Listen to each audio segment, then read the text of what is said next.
Welcome to a walkthrough. We are in the book of Leviticus.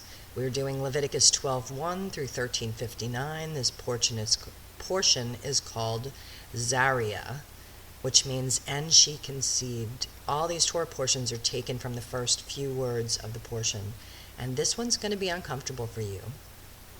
It was for me for years, but I'm going to try to help you understand what this is all about. It's going to be dealing a lot with clean and unclean, so let me make some things clear on that.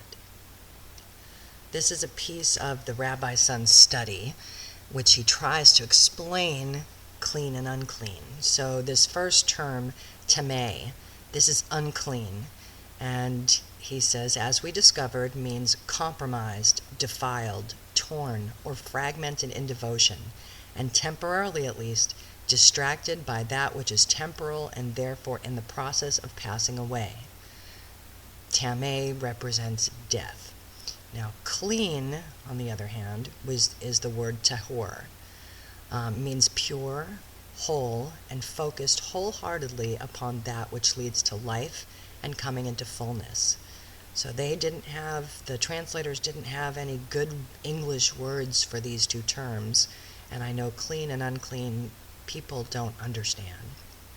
So think of these definitions as we go through the portion. Then the Lord spoke to Moses, saying, "Speak to the children of Israel, saying, if a woman has conceived and borne a male child, then she shall be unclean 7 days. As in the days of her customary impurity, she shall be unclean. And on the 8th day the flesh of his foreskin shall be circumcised. Then she shall then continue in the blood of her purification 33 days. She shall not touch any hallowed thing, nor come into the sanctuary until the days of her purification are fulfilled. But if she bears a female child, then she shall be unclean 2 weeks, as in her customary impurity, and she shall continue in the blood of her purification 66 days. When the days of her purification are fulfilled, whether for a son or a daughter, she shall bring to the priest a lamb of the first year as a burnt offering, and a young pigeon or a turtle dove as a sin offering, to the door of the tabernacle of meeting. Then he shall offer it before the Lord and make atonement for her, and she shall be clean from the flow of her blood. This is the law for her who has borne a male or a female. And if she is not able to bring a lamb, then she may bring 2 turtle doves or 2 young pigeons, one as a burnt offering and the other as a sin offering, so the priest can make atonement for her, and she will be clean.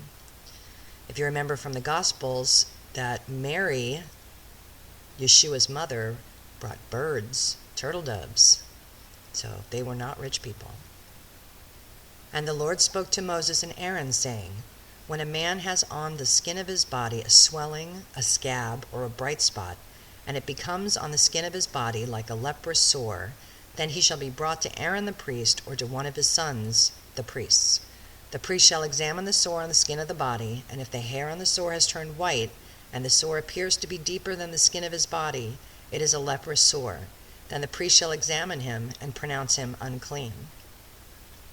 Another thing here, another translation issue, is they're calling this leprosy. It's not leprosy. They don't know exactly what it is. It's some kind of skin disease, like, I don't know what it is, but it is not leprosy. Let's see what their little note says, if it'll load. Sarah. Leprosy was not common in the Middle East. It's the weather's not right for leprosy, so it's not leprosy, it's just a translation.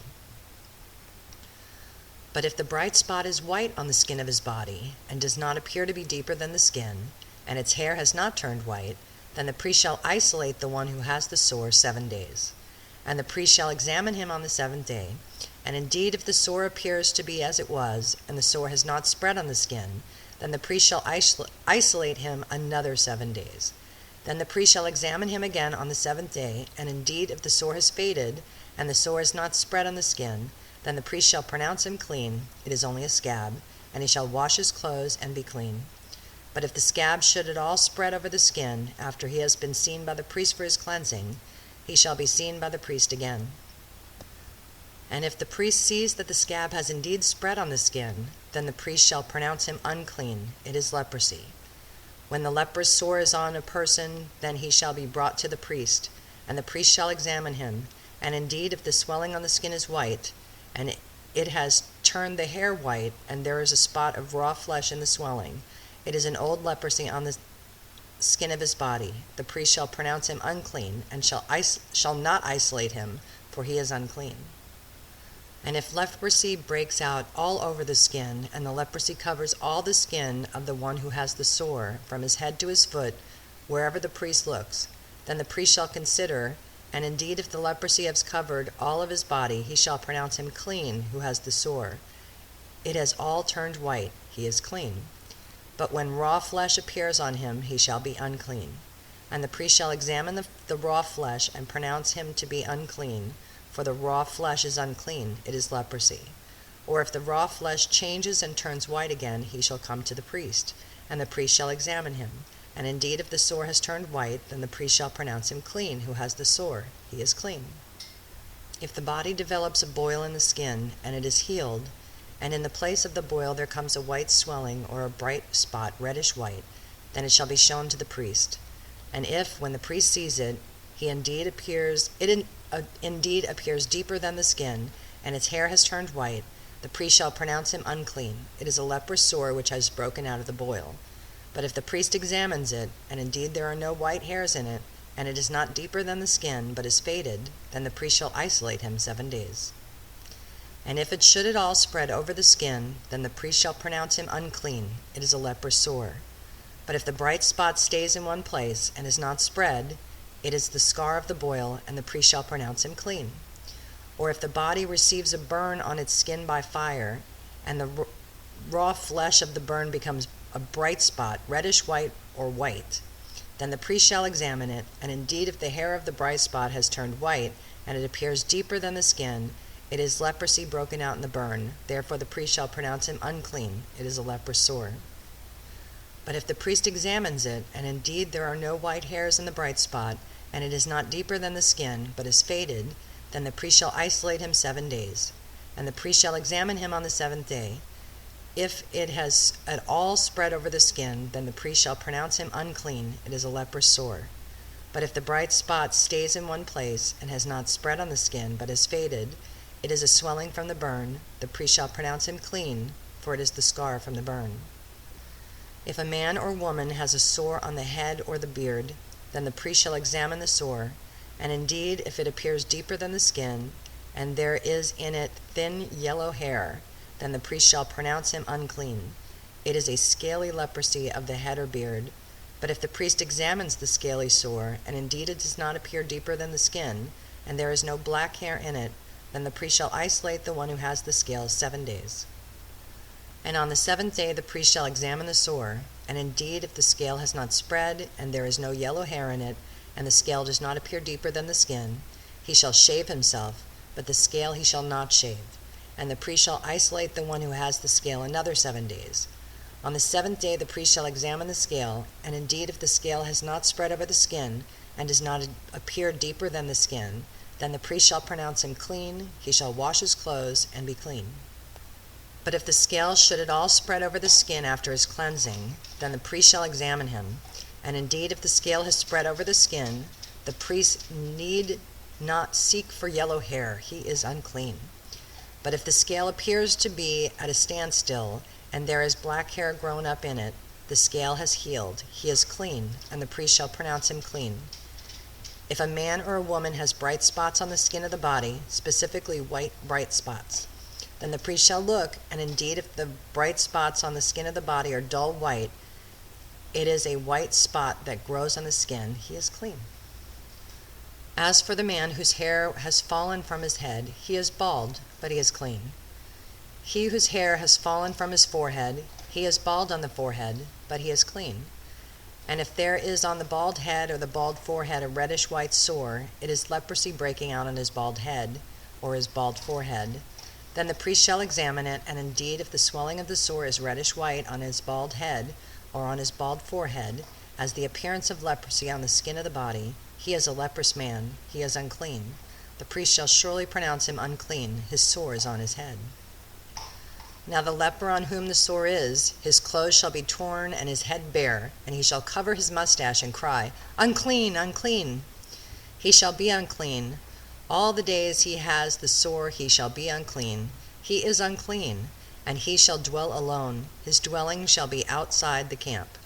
Also, if a garment has a leprous plague in it, whether it is a woolen garment or a linen garment, whether it is in the warp or woof of linen or wool, whether in leather or anything made of leather, and if the plague is greenish or reddish in the garment or in the leather, whether in the warp or the woof or in anything made of leather, it is a leprous plague and shall be shown to the priest. The priest shall examine the plague and isolate that which has the plague 7 days. And he shall examine the plague on the 7th day.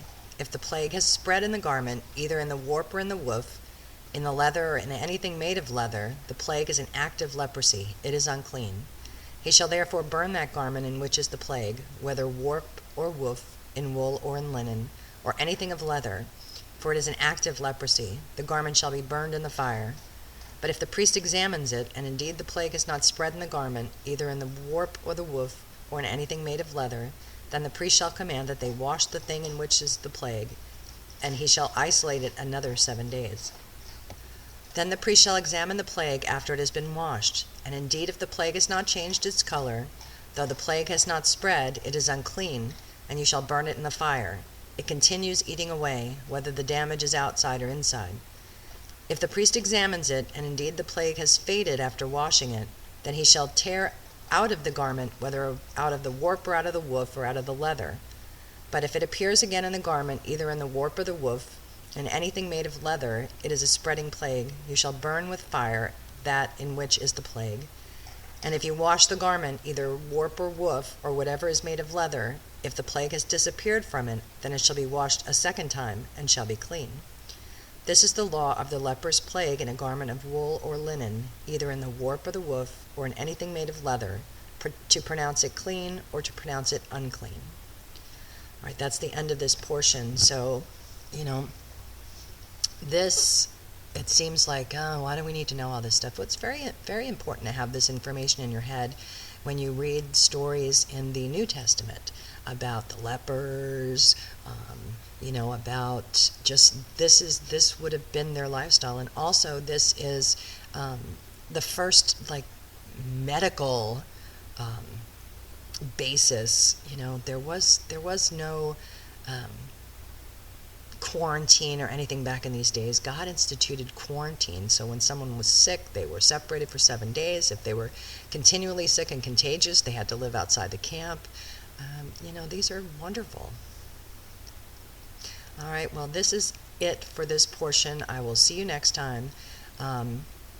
This portion is traditionally read with the next one, so I'm going to go ahead and do that one right now. And so, shalom, shalom.